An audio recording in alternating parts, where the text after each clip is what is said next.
I still love the story about my friend in a band who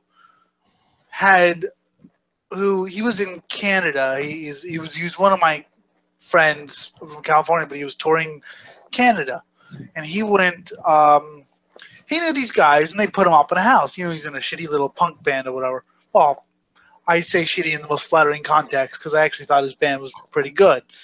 But in a little tiny punk band, he goes in, and he had a drug and alcohol cocktail, and he had this mattress that he'd had since he was like a kid, and that he loved, like it was an air mattress, and somehow he managed to piss himself in his sleep, and he woke up, and rather than doing anything about it, he changes his clothes,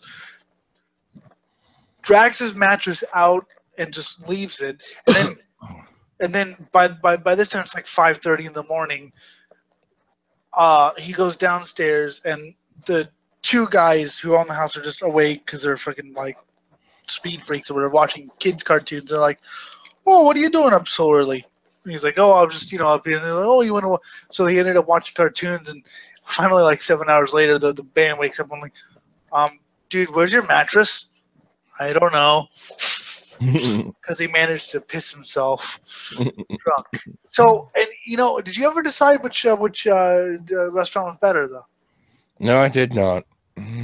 That's one of the great unanswered questions.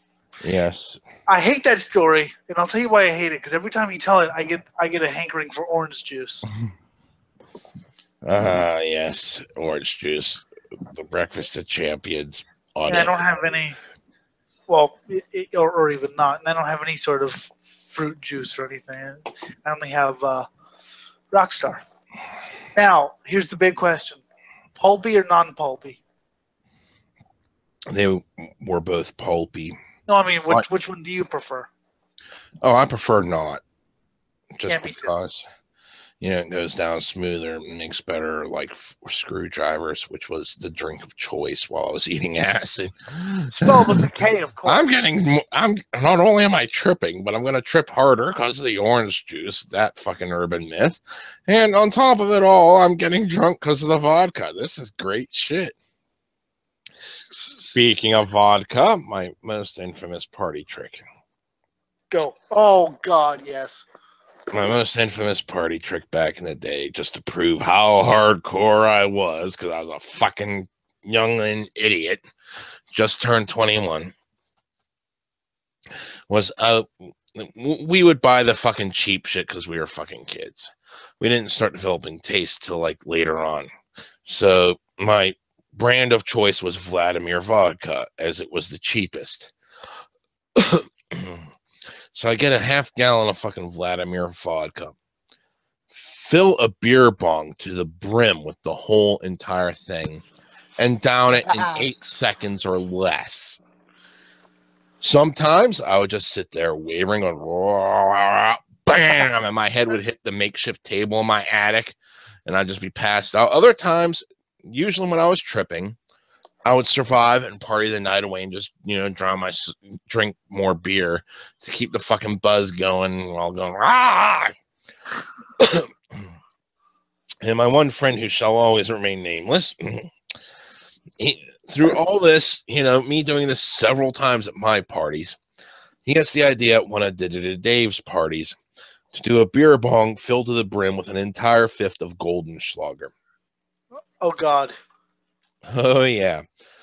And that tore him up pretty fucking bad. I was impressed he didn't take a chaser that night. But like ever since, okay, whenever I stopped partying that hardcore, and even when I was still partying, but I didn't do that party trick anymore, I could not even take a whiff of fucking Vladimir vodka. And my buddy, who shall remain nameless, he could not get any cinnamon fucking flavored schnapps, and just the smell of it made him sick too. It's funny though, because it was only Vladimir brand vodka I got sick around. It was any other brand of vodka, even other cheap shit I could take. It was just Vlad. You know, the funny thing is, I can't do a I can't stand chasers. Could never stand chasers. Now I've gotten old and I haven't drank in a while. Well, I seldom drink anymore. So, I do take chasers a lot, but, And I know you're probably laughing at me for that, but I could just never stand it. Just seemed to. Well, at the time, it was a proof I was hardcore that, not fucking taking a chaser. Like, I'm not trying to prove anything or like that I'm hardcore. It's just that it just ruins it for me. If I have a chaser, it ruins the experience for me. I mean, with me, well, even back in the day, though, I'd fucking carry a half gallon or usually a full gallon of United iced tea around with me. Yeah. And that was, multi-purpose. First off, if I needed a chaser, it was there. But it also helped keep me hydrated. Not just while we walked around in the fucking blazing sun, during the summer, but also whenever we were back fucking drinking tons, I was keeping hydrated so that way I wouldn't be all hungover the next day. Yep. I remember there were a lot of parties where I didn't drink at all, not because I wasn't in the mood, but because I used to get sick all the time for some fucked up reason, and I just felt run down. So I've never drank so much iced tea, but yes, on a hot day, there's nothing better than iced tea. But I mean, it's always funny. I can choose, do I want a beer? Do I want a Rockstar or a Coke or whatever? I haven't partied in about 5 years. But like I said, chasers they ruin the moment for me. I like drinking whiskey. Whiskey's my thing. Me too. It's just anymore I kind of need a chaser just because I got old and decrepit and don't drink enough anymore. Well, I hope to be when I'm your age. I'll be like, "How you doing? My name's Elliot.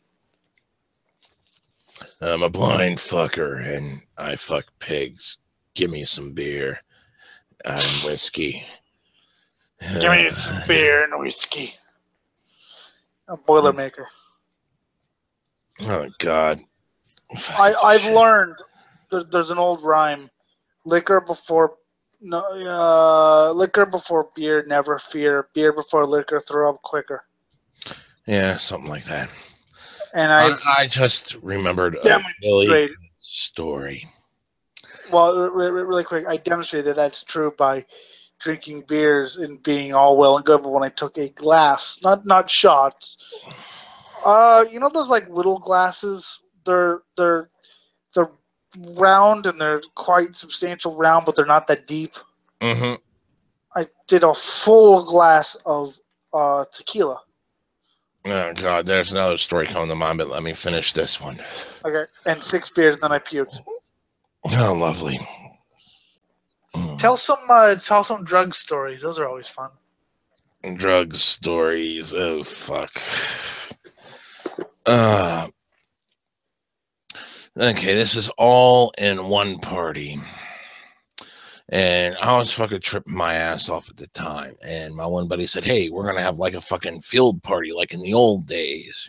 Jeff was bragging about that. I was like, "Cool, I'll get it all set up." And I went up on the hill and I started the bonfire.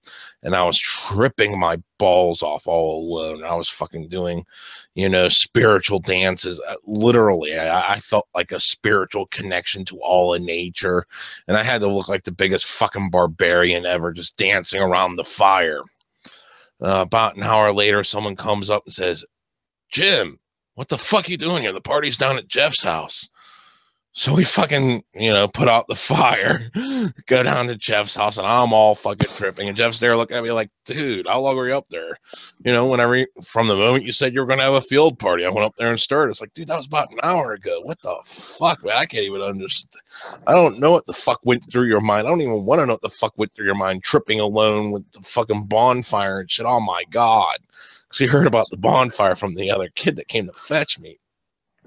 So he was making pot brownies, and he had them unevenly dispensed. And he gave me one that had very little in it because I was already fucking tripping. And I'm sitting there fucking passing a bowl around on his fucking back porch because you couldn't smoke inside his house. Well, actually, underneath his back porch. And like, we're fucking sitting there and we're toking up and shit. And my one buddy, who shall remain nameless, he was given one of the brownies that had the most pot in it. And this friend was allergic to marijuana on top of it all. So he ate that brownie, and about an hour later, he comes stumbling out the back door saying, "Oh my God, I feel like I'm tripping." And he just fucking stumbles off into what would have been the sunset if it wasn't already dark out. And like, people were like, "Dude, shouldn't we go after him?" I'm like, "No, he knows what he's doing." And unbelievably, I believe you saw him again. Oh yeah, we saw him again the very next day. He's like, "Dude, that was just so fucked up." Because there's always that point where you're wondering if you're ever going to see him again. Oh yeah. Well, I didn't, because I was confident in his abilities to navigate home. Because I knew that's where he was heading, because that was the general direction he was walking, a straight line to. Fuck any trees, fuck anyone's yard. He was just walking a straight line to his house. That must have looked awesome. Some guy like vaulting over a tree. Why don't you go around the tree? I feel like I'm tripping. My It, God. it would only be better if he had his like mouth open and his tongue hanging out. He was going the whole time. And the whole time that like we were sitting there, afterwards, I started this conversation, and I don't know how it got on the topic, but I came up with the idea of Ritalin cookies. And somehow I made the idea sound appetizing enough to other people that were fucked out of their skull that they're like, "Jeff, could you cook some Ritalin cookies?" And Jeff just looks at it and says, "That would taste like garbage and do nothing." Yeah, that's true. Ritalin. I took Ritalin as a kid, and it wasn't very good, to be honest. It gave me a mild speed effect, let me pay attention when I snorted it. It mainly made attention, but it also like lobotomized me to where at my own birthday party I was just sitting there. This was only like 10. I was just sitting there going, and at that time it was like, okay, there's something wrong with me here. There was a point where I realized in my own altered state that there's something wrong, and it wasn't a fun feeling. It was like, damn it, I'm actually paying attention in class. I don't fucking want to do schoolwork. I want to do something fun, like anything but schoolwork. You see, whenever we would go out tripping, and it was just like me, Jeff, and a couple other people, like we'd go out and have our adventure for the day, because the whole entire point of tripping was to go out and have new experiences and see the world in a new light when you're fucking tripping. And we're still smoking pot and shit. And whenever we get back to Jeff's house at the end of the night, it was time to just kick back and drink ourselves into a stupor until we passed out, or until people felt so fucked up they left. And a lot of times, it was just me, Jeff, and his girlfriend at the time that were crashing out in his fucking basement. And like you said, let's get some embarrassing facts out of the way. Okay. I'm lying there, and the whole thing was, can you make it the whole way through the end? Because we would play like a best of Doors tape, and the last track on the one side of the tape was the end. And usually everyone would pass out by then. And whenever everyone was passed out, sometimes Jeff would still be awake, and he'd begin fucking his girlfriend. And there were a few times where I was still awake, staring at the ceiling. Everything was swirling, and I'm listening to her sigh and moan. So I just close my eyes and imagine myself fucking her and rub one out. Okay. That's interesting. I was all fucked up on drugs, motherfucker. Well, I wonder if he or she actually like looked over and was like, "Oh my god." Well, they were behind this curtain and shit in the waterbed and assumed everyone passed out this time because it was the end of the end. And like no one survived that. Meanwhile, I got a blanket over me and I'm holding it up, trying to fucking rub one out so no one watches. And I hit the happy ending and I fucking zip up my pants and pass the fuck out. Everyone's every, there's no one listening to us. Come on, hurry up.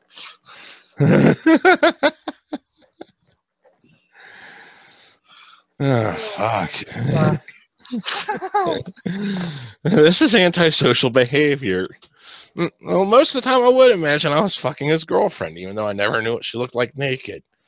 Like I said, leave no embarrassing facts out, because the embarrassing facts, quite frankly, make it more interesting. I mean, no one wants to hear a story about a time where I went to the post office and everything went on cue.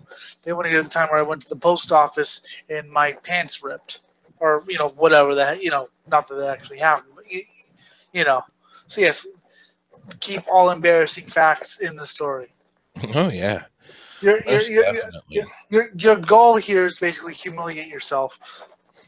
Yeah, whenever it happens.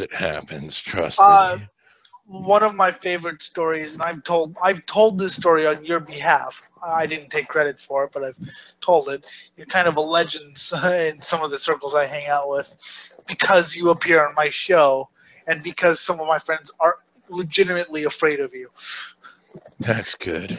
Even to this day, I told you my girlfriend thought you were a bad influence on me. No. We just somehow happen to have the similar level of misanthropy. Yeah, she was like, I was like, well, no, that's the thing. I was like, well, did you think I was an angel before I met? She was like, no, but you could get worse. I was You could like, get Jim worse. It's like, well, I've heard stories of yours where I was like, damn, I didn't go anywhere that far. But I'm certain you've heard stories of mine where you're like, what the fuck, Jim?